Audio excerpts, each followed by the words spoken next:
amigos, nos encontramos en el Journal Cirugía Plástica este viernes y tenemos ahora un invitado especial que es el doctor Johnny Pita, miembro de la Sociedad Peruana de Cirugía Plástica y estamos entrando ya poco a poco ya a temas más específicos. Hemos tenido toda una etapa de temas generalidades podrían ser y ahora estamos entrando a técnicas quirúrgicas específicas. Ya lo hemos mencionado de que la cirugía plástica es un arte y como tal cada artista, podríamos llamarlo así, cada cirujano, tiene una técnica personal que se acomoda mejor a él, que va mucho mejor, que sus manos se adaptan bien, digamos. Entonces, por ello es que cada uno de nosotros nos diferenciamos en diversas técnicas, que todas son buenas, siempre y cuando se realicen con buenos cirujanos que tengan experiencia en ello. Y él es uno de ellos que tiene mucha experiencia en una técnica subfacial, que es el tema de hoy, implantes mamarios subfaciales. Es decir, ustedes han oído hablar de retroglandular, o sea, debajo de la glándula, encima del músculo o debajo del músculo, digamos eso. Ya, esa técnica subfacial se la vamos a explicar y desarrollar luego de una breve incisión. Volvemos. La mayoría de accidentes por fuego sucede en el hogar. El 70% afecta a los hogares con menos recursos, el 60% a los niños. Las quemaduras cambian nuestras vidas, no a las quemaduras que traen dolor, invalidez, muerte. Nadie resulta indemne de una grave quemadura.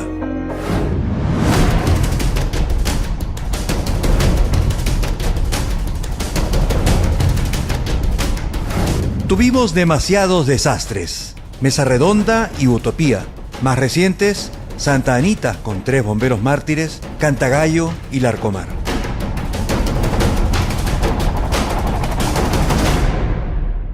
Tristeza y lamentos no son suficientes. Podemos y debemos prevenir. A mí nadie me lo dijo. Gran campaña nacional de prevención de quemaduras.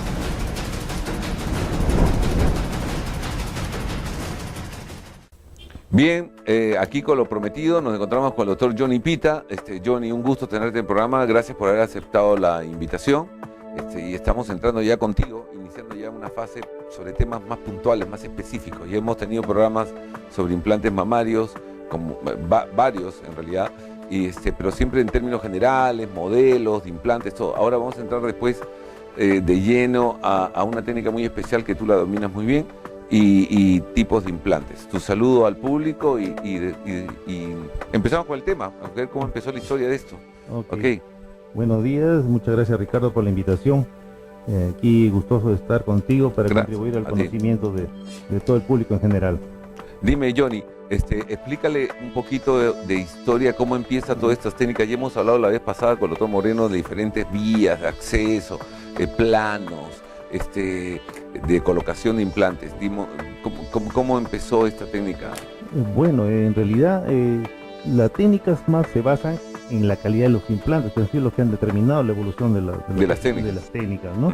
Entonces tenemos que los implantes mamarios empezaron ya hace más de 50 años, como seguramente ya lo debes haber mencionado anteriormente, con estos implantes que eran rellenos de un silicón líquido, ¿no? Que si se rompían se deformaba totalmente el seno y en realidad no producían ningún daño porque este es un silicón de grado médico.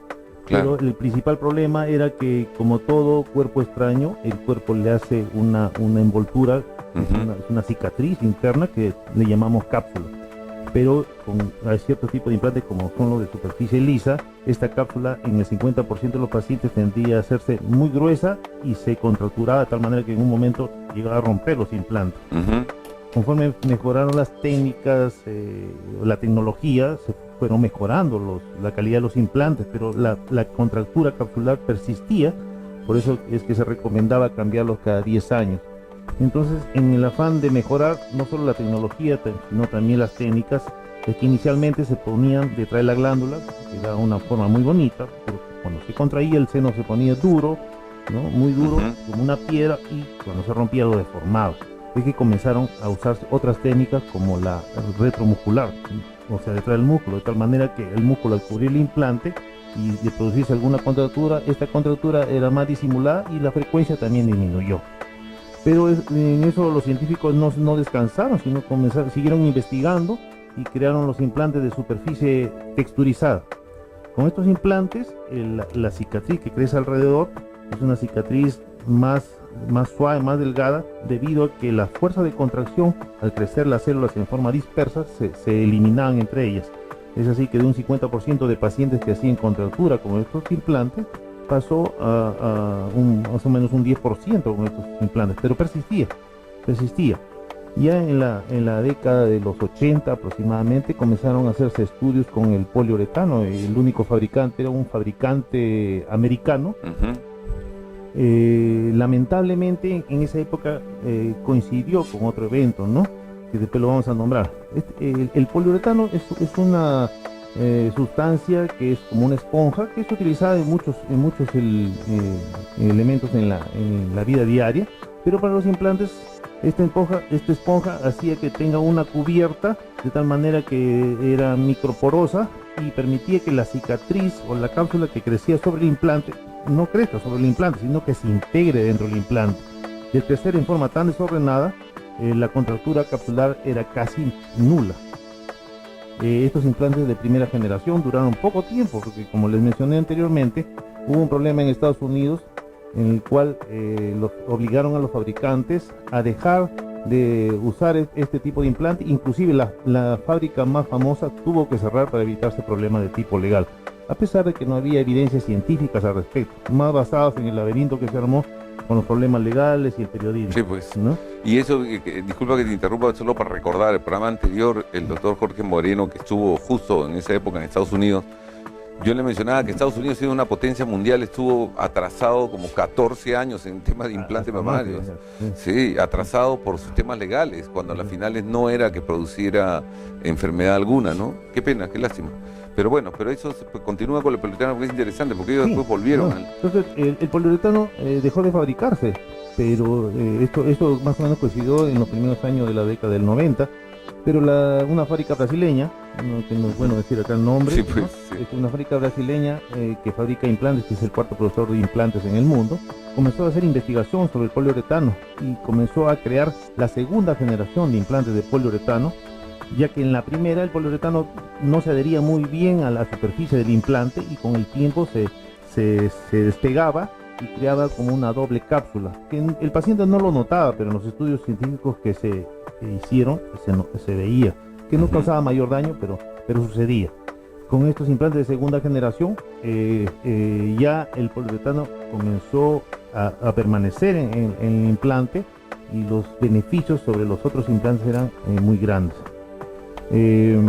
Bueno, la cosa es que estos estudios siguieron aumentando en Latinoamérica, pero en Europa y en Estados Unidos no se creían. En Estados Unidos seguían poniendo sus implantes, estas bolsas rellenas de solución salina, que era el único lugar, creo, del mundo donde no los ponían. No, pero te digo, como así anecdóticamente, yo recuerdo bien pacientes que venían de Estados Unidos y si no les ponía algo inflable, yo era el atrasado, ¿eh? Claro. O sea, no estaba en la moda. Hay una idea errónea de los pacientes que lo mejor es lo americano. Sí, en este caso es lo peor, ¿no? Y como eran estos implantes, yo los cambié a pacientes que venían de allá y los saqué inflados. Claro. Y solo guardados están desinflados. O sea, no sí. sabes. Esto es lo que se desinflaban hasta por despresurización en los aviones, que se pasaba un montón de veces. Sí. Hemos tenido un amigo en común, conocido, un cirujano plástico, que tuvo un problema con una paciente porque en el avión se quedó con una sola mama. Porque las válvulas son muy rudimentarias, entonces era fácilmente que pierda el contenido. Ahora, te hago otra pregunta, Johnny, a ver si coincidimos. Yo creo que coincidimos todos en esto. Estados Unidos, bueno, los pacientes venían y exigían que le pongan eso porque era la moda, el inflable. Si usted no pone el inflable, usted es un médico que le falta actualizarse, no está a la moda.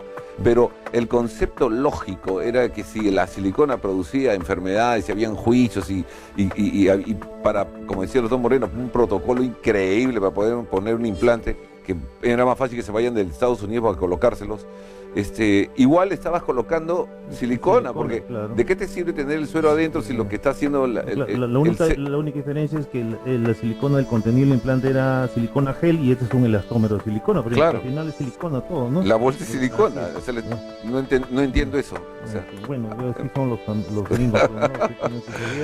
Sí. Se basan a veces más en lo que dice la gente, en la novedad, el marketing, tiene científico, ¿no? Exacto, tiene un concepto medio, y es más, después ya tú continuarás con eso, pero cuando hubo la época donde por último decían ya, ok, bueno, pues más o menos estaban aceptando los implantes a los pacientes post-cáncer, que estaban haciendo reconstrucción mamaria, le ponían implante mamario. Entonces, total, o sea, que los americanos se pongan de acuerdo. Pues si produce cáncer y le estás sanando el cáncer, le vuelves a meter el implante, no te entiendo. O sea, hay algo ahí medio raro. Bueno, han sido años perdidos. Continúa. Sí, bueno, entonces pasamos a la segunda generación de los implantes ya de poliuretano. ¿No? Y paralelamente seguían fabricándose los implantes texturizados y los implantes lisos, seguían fabricándose. Hubo nuevos estudios en Brasil encabezados por el profesor Ivo Pitangui y el profesor Claudio Revelo, donde estos implantes de segunda generación, como todo implante tiene un parche en la parte posterior, ¿no? El parche en los implantes de segunda generación llegaba hasta el borde, ¿no? Y cuando se ponían los pacientes, a veces en pacientes muy delgados se notaba, al palpar se notaba ese borde, ¿no? Entonces ellos, en un afán de mejorar, hicieron que el fabricante hiciera un implante que no, la parte posterior no llegara hasta el borde, de tal manera que no se notaba el borde del implante. Estos implantes de segunda generación pasaron entre comillas, a llamarse de tercera generación, pero nunca lo llamaron como tal, sino les pusieron el nombre de Biodesign, ¿no? Era otro diseño, ¿no? Y así con el tiempo han ido mejorando. Pero esto es en cuanto a tecnología, pero los médicos nosotros seguimos investigando siempre en busca de lo mejor para el paciente, así claro. Como se pasó a retromuscular, ¿no? Para ocultar la contractura capsular, la forma que se obtenía retromuscular, que no la justificaba también poner retromuscular, era que no era muy natural. Aparecieron los implantes en forma de gota, pero si lo ponía retromuscular igualito iban a ser redondos, porque el músculo lo aplastaba. Acabas de decir algo muy importante que todos los pacientes se preguntan, y todos ellos se preguntan porque así como venían por esto, inflables, también vinieron con la moda que me han dicho, a ponerlo retromuscular es más bonito. Entonces en realidad el fundamento científico no era eso. No se colocaba por eso. No, incluso estos implantes no se quedan fijos en el lugar donde uno los pone, tienden a migrar un poco. Entonces con la contractura del músculo hacían que migren hacia la parte superior, y con el tiempo aumentaba la flacidez de la mama, el seno caía y el implante quedaba en una porción superior, como si fuera un doble seno. He visto casos así, que cuelgan, la mama está colgando y el implante está bien puesto arriba. O sea, y en otro caso peor, para poner hay que desinsertar el músculo pectoral mayor en la parte inferior. Cuando la desinserción era muy grande, el pectoral se subía con la contractura y hacía como un cinturón en mitad del seno, ¿no? Y que es muy frecuente en pacientes provenientes de Estados Unidos. Y no cubre todo el implante. Y no lo cubre. Entonces ya no es un submuscular o retromuscular al 100%, sino es parcialmente, ¿no? ¿Será pues cuánto? ¿3/4 partes? Así es. O sea, amigos, es lo que está hablando el doctor, es esto. O sea, si tenemos este implante y le estamos poniendo el músculo, lo puede cubrir en una parte, pero siempre va a haber una parte expuesta. Entonces no es realmente que esté cubierto en su totalidad.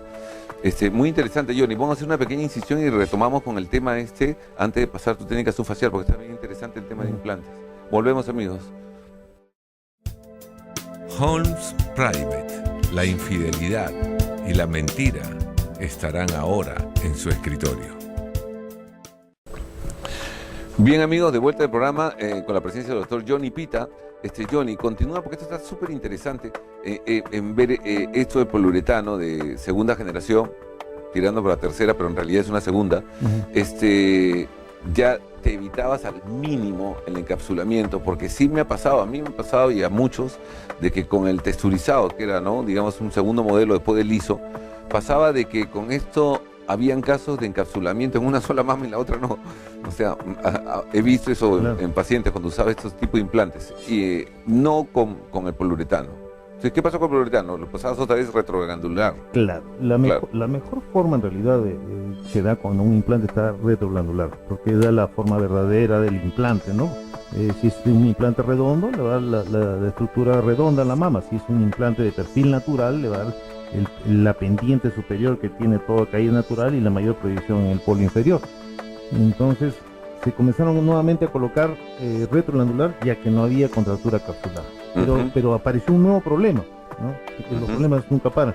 Sí, ¿no? pues. Entonces, los pacientes muy delgados, ¿no? Cuando uno palpaba se notaba el borde del implante porque no tenía la capa de grasa que sirve de amortiguador al tacto. Hubo algunos demasiado delgados, se notaba a veces el borde del implante. Es ahí donde se ideó una nueva técnica, porque a pesar de que se ponía detrás de la glándula, se ponía delante el músculo. Y como todos sabemos, de repente el público no sabe, el músculo tiene una cubierta muy delgadita, una lámina de color blanquizco que se llama fascia, ¿no? O neurosis. Entonces, un científico, un investigador muy inteligentemente, dijo, ¿qué pasa si lo pongo detrás de la glándula pero cubierto por la misma fascia del músculo? O sea, que quede en contacto directo con el músculo. Es así donde se comenzó a poner subfacial, ¿no? O sea, que la lámina es del músculo, o sea, estaba delante del músculo pero cubierta por la envoltura del músculo. Entonces se pasó a la técnica subfacial. O sea, él está definitivamente en contra de colocarlo retromuscular, debajo del músculo. Bueno, no, para él no era interesante eso. Claro, yo creo que para la mayoría, y la única razón que pienso que se siga colocando retromuscular es porque se está utilizando implantes más económicos, que definitivamente existe un riesgo de que se produzca contractura capsular. Entonces el paciente a veces va a la consulta y busca lo más barato y no está viendo qué es lo mejor para él, ¿no? Es que se confunden, también los pacientes a veces no se les explica bien, entonces están insistiendo, yo quiero retromuscular porque mi amiga le pusieron así igual, y yo quiero igual, entonces ya no te escuchan. Y no solo eso, no solo los pacientes, sino a veces entre los mismos colegas médicos. A mí me ha tocado pacientes que han ido por algún quistecito, una calcificación a la mama, han consultado al mastólogo y el mastólogo le ha dicho que te lo pongan retromuscular. Si te lo ponen retroglandular, no se va a ver los problemas en los exámenes, en la radiografía, en la ecografía, y eso es mentira. Sí, eso me ha pasado, sí. Entonces, es falta de conocimiento, y creo que es cuestión de que los mastólogos nos inviten más a los cirujanos plásticos para que en sus congresos, sus eventos, podamos actualizarlos un poco, ¿no? Hay mastólogos que están colocando implantes mamarios, ¿ah? O sea, están colocando implantes pero no todos, ¿no? La idea es generalizar más, ¿no? Y dime, entonces tú, se comienza a buscar esta vía de acceso subfacial. La fascia, ustedes es fácil que la imaginen, ¿no? Si se van al mercado y ven y van a comprarse su cuadril o una cosa así, van a ver un blanco nacarado, una capa blanca nacarada que recubre parte de la musculatura que van a comprar y van a digerir después. Bueno, entonces, esa capa es la que se alza, ¿no? Y se coloca el implante. Pero dime una cosa, ¿es fácil la vía de acceso? Bueno, mira, en toda técnica quirúrgica definitivamente el cirujano tiene que ganar experiencia, ¿no? Es que así como cuando aparecieron los implantes de poliuretano, los médicos no querían ponerlo porque colocar un implante de poliuretano es más difícil que colocar un implante texturizado o liso, ¿no? Que también fue un mito, ¿no? Pero después con la experiencia, cada médico crea su propia experiencia y yo no le encuentro ninguna dificultad, ¿no? Y lo bueno que cuando se coloca un implante de poliuretano, donde tú lo colocas, ahí se queda, no migra, ¿no? A diferencia de los otros que pueden desplazarse, ¿no? Claro, ¿no? Y entonces tú, esa paciente, como esto se adhiere, se pega, entonces muchos tenían miedo de que ponerlo un poco mal y después no haya masaje que te salve, porque está contraindicado hacer masaje. Está contraindicado porque la cápsula o la cicatriz tiene que crecer dentro de la superficie del implante. Si tú le haces masaje, estás impidiendo ese crecimiento y causando microhematomas que pueden predisponer a que se forme una cápsula. Te cuento eso porque así anecdóticamente, pues una vez una paciente vino y se fue a la discoteca, ¿no? Entonces las chicas entran al baño y conversan, y sus senos, y su cuerpo, sus lipos, y qué sé yo. Y una de ellas le dijeron, oye, me operó los mamas, y tu cirujano te ha operado los mamas, mira, qué bien, todo. ¿Y tu cirujano te ha indicado los masajes? No. ¿Cómo puede ser posible que no te haya dicho los masajes? ¿Qué cirujano ha sido? ¿Qué secreto? Pero en realidad el poliuretano no necesita ser masajeado, es todo lo contrario, porque se está pegando, lo masajeas, lo despegas. Así es. Ahora, otra pregunta, ¿has tenido problemas, por ejemplo, para cambio de implantes de poliuretano? Es otro mito, ¿no? Es otro mito. Muchos cirujanos que dicen, no, yo no pongo poliuretano porque si hay que cambiarlos, la cápsula son más gruesa, es más difícil. No, para nada, ¿no? No pasa nada, es igual que es súper sencillo, súper sencillo. Entonces, ¿tú cómo entraste al subfacial? ¿Por qué te llamó la atención esta técnica? Bueno, yo había escuchado sobre la subfacial, pero como cualquier médico pues no se atreve a experimentar con los pacientes y antes no lo ha visto, entonces estuve en un congreso en el Brasil, ¿no? Y un colega expuso sobre los subfacial y yo me acerqué a conversar, le mostró videos, me explicó la técnica y me pareció muy sencilla, ¿no? Entonces que regresé al Perú y lo primero que hice fue un paciente que era aparentemente fácil, una mamá no muy tensa, así que le hice subfacial, me quedó lindo, de ahí ya no he parado, ¿no? Y un volumen, empezaste con un volumen bajo, porque también hay cirujanos que piensan que de repente no pueden poner mucho volumen en subfacial. El volumen depende mucho pues de la elasticidad de la piel, ¿no? Ya va a depender de eso. Va a depender mucho de una buena evaluación del paciente. Pero los volúmenes que se pone acá en nuestro medio no son muy grandes, ¿no? A diferencia de Centroamérica, el Caribe, donde les gusta volúmenes bastante grandes, ¿no? El promedio acá es más o menos entre 300 y 350. Ha crecido, porque yo he estado revisando historias clínicas. Por ahí de 280. Yo he visto hace poco, esta semana nomás ha sido una paciente que le puse hace 12 años un implante y se ha ido para que le evalúe, porque tiene la idea de que hay que cambiárselo. Entonces tenía 195, ahora uno quiere cambiar unos 195, es difícil conseguir acá en el medio. Sí, pues, es difícil, ha crecido bastante. Yo me acuerdo que una reconocida clínica donde trabajaste tú bastante tiempo, había una estadística en uno de los cursos que organizaron, y los volúmenes que creo que se ponían máximo era 280. Así es. Era ya un récord. Sí. Era casi un récord. No, y ahora es muy frecuente, 300 para arriba, ¿no? Es muy común. Y dime, entonces, la forma, una vez que colocas la subfacial, pregunta uno, ¿te llega a cubrir todo el implante? ¿La fascia? Sí. Bueno, llega un momento en el cual el subfacial se puede convertir en retroglandular, sobre todo en la parte inferior, porque la fascia del músculo pectoral no llega hasta la parte abdominal, porque al poner un implante más grande va ganando espacio al abdomen. Si tienes este implante, por ejemplo, vamos para explicarle al público para que se entienda, si tenemos el implante acá y tienes la fascia, y esto digamos que venga a ser la fascia, ¿cuánto te cubre de este implante? El 80%, ¿no? 80%, o sea, pues siempre va a haber una porción retroglandular. Últimamente pequeña. Lo que he estado yo tratando de modificar la técnica es tratar de ponerlo en algo introducido dentro de la fascia de los rectos. Ajá. Un poco. Es un poquito más sangrante de repente, pero queda bien, ¿no? Sí. Ok. Bien. Y dime, y una forma como esta, natural o como la que está más allá, ¿se pierde, se vuelve redondo, como pasa cuando es retromuscular? No. Esa es la ventaja de ponerlo retroglandular o subfacial, que mantiene la forma del implante. Ahora, como cualquier implante cuando recién se coloca, el primer mes no tiene la forma del implante. Sí, pues siempre está. Poco a poco va cediendo. El primer mes se ve medio redondo, cónico. El segundo mes ya tiene una mayor caída y la forma real en un 90% ya se consigue al tercer mes, ¿no? De la operación. Ahora, como toda cirugía, pues los resultados definitivos recién se ven al año, ¿no? Pero es súper interesante esta técnica porque no estás perdiendo la forma del implante, no se va a mover. ¿O has tenido casos? Porque dudo mucho que se volantinee, como se dice criollamente, ahí los implantes. Está descrito en algún caso, porque nada es 100% en medicina. Porque texturizado sí sucedía a veces, lisos, lo encontrabas al revés. Con mucha frecuencia. ¿No? Yo cuando he cambiado los he encontrado los implantes volteados, ¿no? Sí, lo primero que abrías y encontrabas la marca y el volumen. No, pero en esto es muy raro porque se llega a integrar con el tejido. Sí, pues. Se llega a integrar con el tejido y se pega ahí, ya no se moviliza.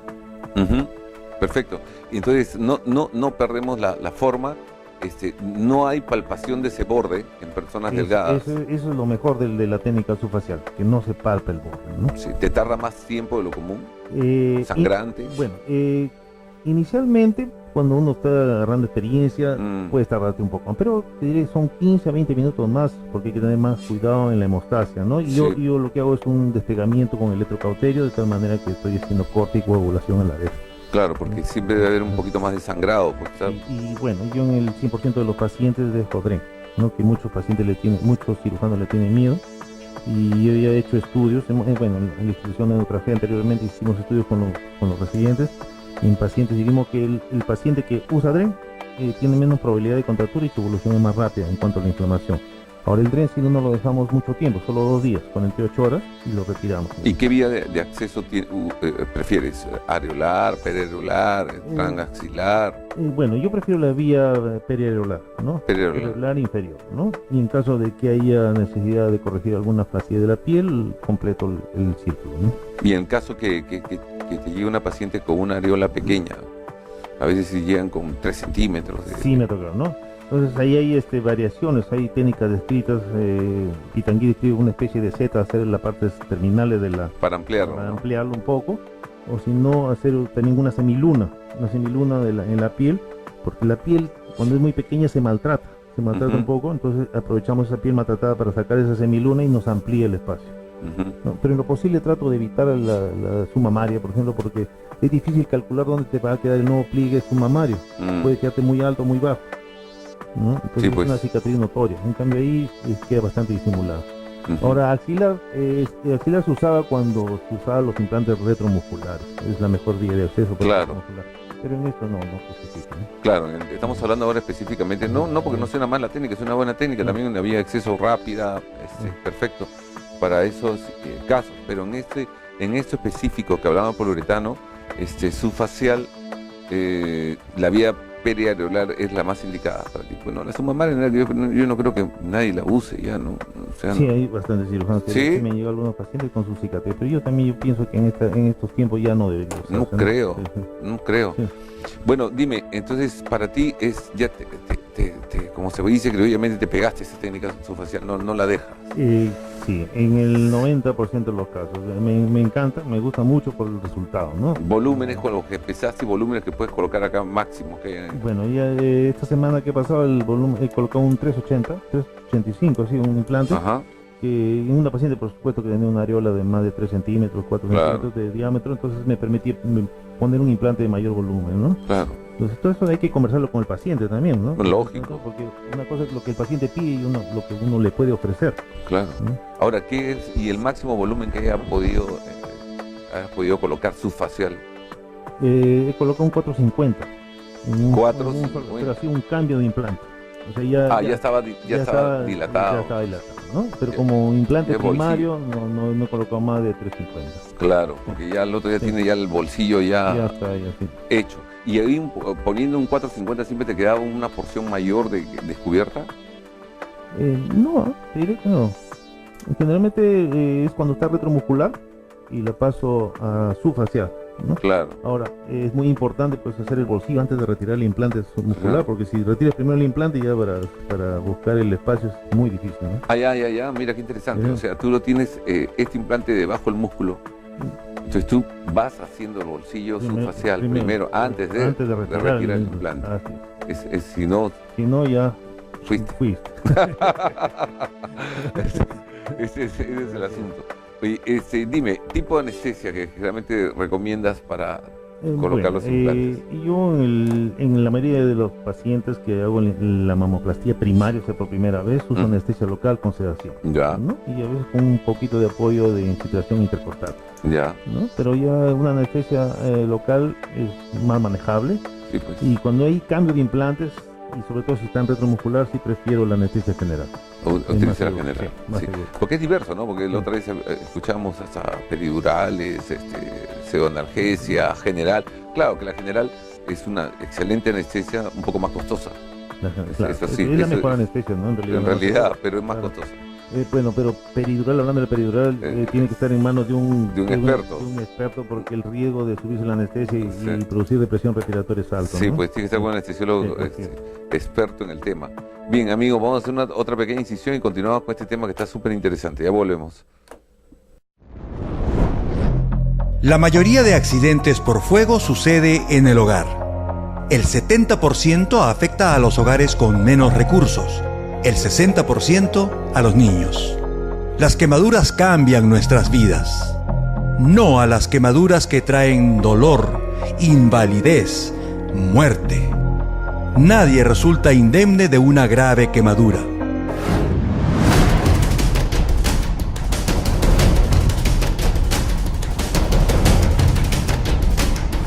Tuvimos demasiados desastres. Mesa Redonda y Utopía. Más recientes, Santa Anita con 3 bomberos mártires, Cantagallo y Larcomar.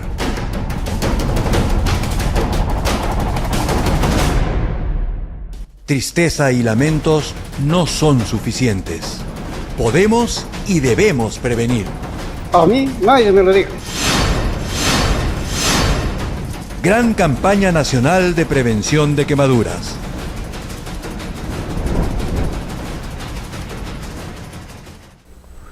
Bien amigos, estamos de vuelta con el doctor Johnny Pita, miembro de la Sociedad de Cirugía Plástica, tratando el tema de implantes mamarios, colocación de implante mamario en el plano subfacial, es decir, el plano que se encuentra entre la glándula y el músculo. O sea, ni para uno ni para otro, término medio, y que le ha ido muy bien con esta técnica.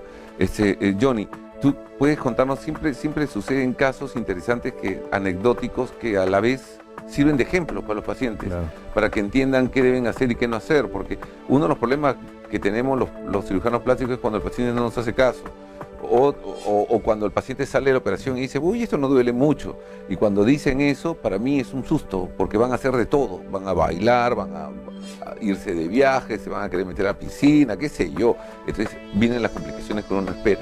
Pero dime, ¿qué casos curiosos te han sucedido, por ejemplo, con implantes? Bueno, con la técnica subfacial podría decirse que casi se han eliminado los problemas que se describen con los implantes, al menos en mis manos, ¿no? Claro. Pero puedo yo mencionarles algunos casos en los pacientes que se pusieron la técnica de poliuretano, en los implantes de poliuretano. Curiosamente, 3 pacientes en los 15 años que ya vengo colocando implantes de poliuretano me hicieron la contractura capsular solo de un lado. Y curiosamente fue del lado izquierdo. Lado izquierdo. El lado izquierdo, okay, ¿no? Entonces yo haciendo una buena historia clínica al paciente, ¿qué es lo que había pasado? Porque le digo, si me hace contractura o el paciente tiene tendencia a hacer contractura, me hace los 2 lados.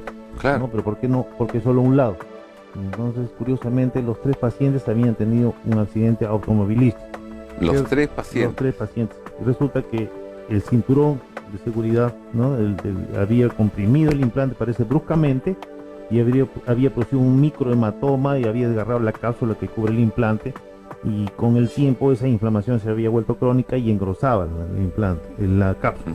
Entonces ese era el origen más probable de la contractura capsular. Claro, porque esto es un mínimo, ¿no? Un 1 o 2%. ¿Qué pasó? Yo les cambié el implante por uno similar y asunto solucionado, o sea, no tuvieron ningún problema, ¿no? No tuvieron ningún problema. Entonces, es algo que el paciente debe tener cuidado, colocarse bien el cinturón. A veces las mujeres no usan bien el cinturón, les fastidia, se lo jalan y se lo colocan acá encima, entonces es riesgoso. Que el cinturón no solo es bueno para prevenir un accidente, salvar la vida, sino para estos casos específicos, ¿no? Mira, qué interesante, nunca se había hablado del cinturón de seguridad con la mama. En realidad hay que imaginarnos dónde va, porque cuando uno frena bruscamente, el cinturón se ajusta, pero en segundos es brusco. Es como funciona también para la mamografía. Yo a mis pacientes, por ejemplo, que le pongo implante de poliuretano, sea de subfacial o retrogranular, les digo que mejor no se hagan mamografía, porque no todos los técnicos de mamografía conocen bien, y cuando ponen la plancha para sacar la placa, comprimen el implante muy bruscamente y pueden producir un daño, ¿no? ¿Qué ha pasado hasta en el extranjero? Sí, casualmente en el extranjero es más frecuente, ¿no? Sí, sobre todo en Estados Unidos, que en Estados Unidos es más frecuente. Entonces hay que tener cuidado. Otra vez, ¿no? Estados Unidos. Le estamos dando duro. No, en esto. Porque claro, en esto, porque en otras cosas es una potencia, no hay nada que hacer. Así es.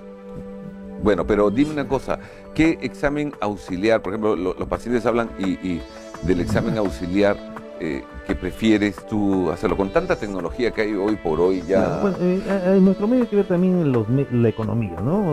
Porque lo ideal sería pues que el paciente sea su resonancia magnética, claro, pero eso es carísimo. Entonces, y se acabó. Acá lo ideal es que sea su ecografía, si hay algún indicio de alguna anomalía, alguna patología, ya puede ir avanzando en otros exámenes más avanzados, ¿no? Entonces, en este caso los pacientes también tienen que tener cuidado que ya me puse este implante que es de mejor calidad, con una buena técnica, ya me olvido. No, todo paciente que tiene un implante mamario debe hacerse un control periódico de por vida, ¿no? Al menos cada 2 años, al menos, ¿no? Lo ideal sería cada año, ¿no? Y a los 10 años hacerse un examen más exhaustivo, ¿no? Incluyendo resonancia magnética. Los pacientes a veces uno le dice tiene que venir a su control, vienen hasta los 3 meses, se sienten bien y ya no regresan. y eso está mal, ¿no? El paciente debe controlarse siempre periódicamente con su cirujano. Otro tema muy interesante que los pacientes preguntan es cada cuánto tiempo tengo que cambiarme los implantes. Y eso te voy a contar porque me pasó así anecdóticamente un caso. O sea, una pareja, una paciente, había firmado en el divorcio. En el divorcio había colocado unos implantes mamarios, pero en las cláusulas del divorcio había puesto, cuando cumpla 10 años, el señor del cual me estoy divorciando tiene que pagarme la operación del cambio de implantes. Entonces, cuando le mandé llegaron a mi consulta y le mandé los exámenes auxiliares, le mandé si se hizo resonancia, se hizo todo. Yo dije, bueno, en realidad, le digo, no tiene ninguna patología, el implante está súper bien, o sea, yo creo que podía darle un poco más de larga vida, ¿no? No tiene, no, acá está escrito y él tiene que pagarme el implante. Le digo, pero, total, al fin, tuve que operarla, el esposo, o ex esposo vino y me dijo, yo voy a afrontar los gastos, doctor, no hay ningún problema, quiero salir de esta, la última cláusula que me queda del divorcio. Estamos divorciados ya hace años y yo ya me voy de viaje a radicar muy lejos, un país muy exótico. Y bueno, lo operé. Y qué caso para curioso, ¿eh? Estuvieron en eso 3 meses en comunicación ellos y para terminar la historia rápido, terminaron amistando. Y se volvieron a casar y se fueron a ese país exótico que no voy a mencionar porque si no se va a identificar el personaje. Y se fueron juntos y regresaron. Se volvieron a casar. O sea, le hizo pagar el cambio de implantes que no era necesario y se casaron y se fueron. O sea, cosas, pero cada caso que hay. ¿Cuántos años tú le das de vida a un implante o le explicas a tu paciente? Bueno, con los implantes... Sí que sea radical ya. Claro, con los implantes texturizados o los lisos se recomendaba cambiárselo cada 10 años para prevenir la contractura, ¿no? Claro. Y en verdad los implantes lisos se deterioraban, ¿no? Se deterioraban, perdían la fuerza en su pared y podían romper. Pero con los implantes actuales no podríamos decir una fecha, pero pueden permanecer indefinidamente y como el paciente se debe hacer sus controles, sí, pues. Si se identifica algo pues que no esté de acuerdo a lo normal, se puede cambiar el implante, pero si no, no hay necesidad, ¿no? No hay necesidad. No, pues yo he visto en resonancias inclusive implantes que se han roto y no eran estos, eran, me acuerdo, texturizados en esa época. Y una pequeña abertura porque habían tenido pues un accidente, qué sé yo, siempre hay una cápsula alrededor, entonces, y el gel pues que es más cohesivo, no se disemina. No, y te digo, mire, incluso este implante no es una muestra, este implante se lo retiré a un paciente, ese es de los primeros implantes. Es lo primero, mira que y mire, no hay forma. La paciente se lo sacó porque en realidad había mejores implantes, pero hasta ahora mire, permanece, no se rompió nada, ¿no? Sí, pues, es increíble, a pesar que es un implante que es súper blando, no guarda una forma definida como los otros, que son más cohesivos, ¿no? Este implante va a tener más o menos 50 años. 50 años. Señora, amigos, están viendo ahorita un implante de 50 años de edad. Ahora, estos implantes lisos, curiosamente en las empresas, a nivel de Latinoamérica, al menos no sé si en Europa o Estados Unidos, pero a nivel de Latinoamérica son todavía los más vendidos. Claro, es que son más baratos. Son más baratos. Entonces el paciente busca la economía en nuestro medio. Sí, pues. Pienso que es falta de cultura y es importante estas entrevistas para que el público se vaya informando mejor y busque lo mejor para su salud. Claro, porque al final está pagando 2 o 3 operaciones por... En una investigación científica escuché o leí, ¿no?, que este implante era más caro, efectivamente, pero si uno ponía en una balanza riesgo-beneficio, al final uno iba a pagar más por este implante a la larga que por lo que pagó por un médico. Sí, pues. ¿No? Sí, pues. Y lo importante en las empresas es que yo una vez me enteré hace años de que en un país que no quiero mencionar, de Sudamérica, se reciclaban implantes. Entonces los precios eran demasiado bajos para una operación de mama, porque obvio, venía una paciente a cambiarse los implantes, salían intactos, como te ha pasado que tiene 50, que está intacto, o y resulta que los reesterilizaban en óxido de etileno y se lo ponían a la otra paciente. Entonces, sin embargo, hay unos códigos, como esta empresa brasileña, por ejemplo, que tiene su código y varias, donde registran, entonces le dan un sticker o le dan una tarjeta o le hacen un documento. Yo prefiero poner los stickers en un documento. No. Entonces están, ese número de serie indica en el país y el cirujano que lo operó. Entonces ese implante, si aparece, usted es Gutiérrez, si aparece ese implante en alguien que se apellide Pérez, Entonces, sin embargo, pues ha habido algo raro ahí, ¿no? Ese implante de una persona ha pasado a otra. Entonces hay que tener mucho cuidado con eso, también la garantía, ¿no? Sí, todo paciente debe exigir que su cirujano le dé la tarjeta de identificación, porque está ya registrado a nivel mundial. Se van a China, se van a Inglaterra a reoperarse, o se van a radicar a otro país, a Europa, y el cirujano quiere los datos que a veces las pacientes pierden, de repente lo traspapelaron, y llaman a la empresa, y la empresa ve el código, al cirujano, entonces le dan el código, le dicen, usted fue operada en Perú, tal fecha, tal esto, el implante tal, eso es importante. Importantísimo. Importantísimo. Sí. ¿Alguna recomendación que le des a tus pacientes en posoperatorio, por ejemplo? ¿Qué cuidados deben tener? ¿En cuántos días se recuperan? Bueno, la recuperación es muy rápida actualmente, ¿no? Y lo que hay que evitar son esfuerzos físicos exagerados, al menos el primer mes. El gimnasio, que siempre están pendientes del gimnasio. Y si van al gimnasio, puedes evitar hacer actividades que impliquen movimiento de los músculos pectorales, claro, ¿no? Claro. Por lo menos un par de meses, ¿no? Pero después pueden correr todo, y usar su brasier, un brasier de sostén siempre, ¿no? Sí, siempre. Sí. Ok, ¿los drenes los retiras a los cuántos días? A los 48 horas. 48 horas, es rápido, es rápido, de eso no pueden quejarse. Otra recomendación que le puedas dar a ellas. Bueno, que siempre busquen lo mejor para su salud, ¿no? A veces lo barato sale caro. Sí, pues definitivamente. Es lo mejor, la mejor recomendación que les podría dar. Sí, o sea, algo de calidad y algo bien. Ahora, en cuanto a implantes mamarios, ¿has encontrado que hay demasiado intrusismo en estos temas? Bueno, intrusismo creo que hay en todos los temas de cirugía plástica, porque hay muchos médicos que les gusta ir a hacer pasantías y ven que aparentemente es sencillo el caso, y bueno, llegan pacientes a veces al consultorio con problemas que estos médicos por falta de experiencia han cometido errores sencillos a veces, ¿no? Sencillos. ¿No? Por eso es importante que el paciente siempre se averigüe quién es su médico, si pertenece a la Sociedad de Cirugía Plástica, como nosotros pertenecemos, si está debidamente registrado en el colegio médico, etcétera, etcétera, ¿no? Hay mucho. Ahora con el internet uno puede saber todo. Sí, pues internet sabe más de nosotros que nosotros mismos. Sí. O sea, la vida en colores. Así que, bueno, Johnny, ha sido un gusto tenerte en el programa. Espero que no sea la última vez, que tratemos otros temas tantos de que dominas, y que sirva de educación. A veces hay preguntas, y esto que aprovecho el punto, porque hay público, personas que escriben, a veces fanpage, buscando los teléfonos de los invitados, a veces comienzo a derivarlos, y otros que a veces comienzan a decir, ¿por qué no ponen las fotos de las mamas, el antes y después? Entonces les digo que este es un programa netamente educativo, en donde no podemos poner un diagrama, podemos poner algo, pero guardamos siempre la privacidad del paciente, porque de repente el paciente sí reconoce sus mamas, puede reconocer su cuerpo, así le pongan en la nariz la franja negra. Eso es para la consulta, eso de repente la consulta se pueden mostrar un antes después, pero en radio y televisión tratamos de ser más serios y guardar más la privacidad de ustedes, así que esa es la razón por la cual no lo hacemos. Esto es tu despedida, Johnny. Bueno, muchas gracias, Ricardo. A ti.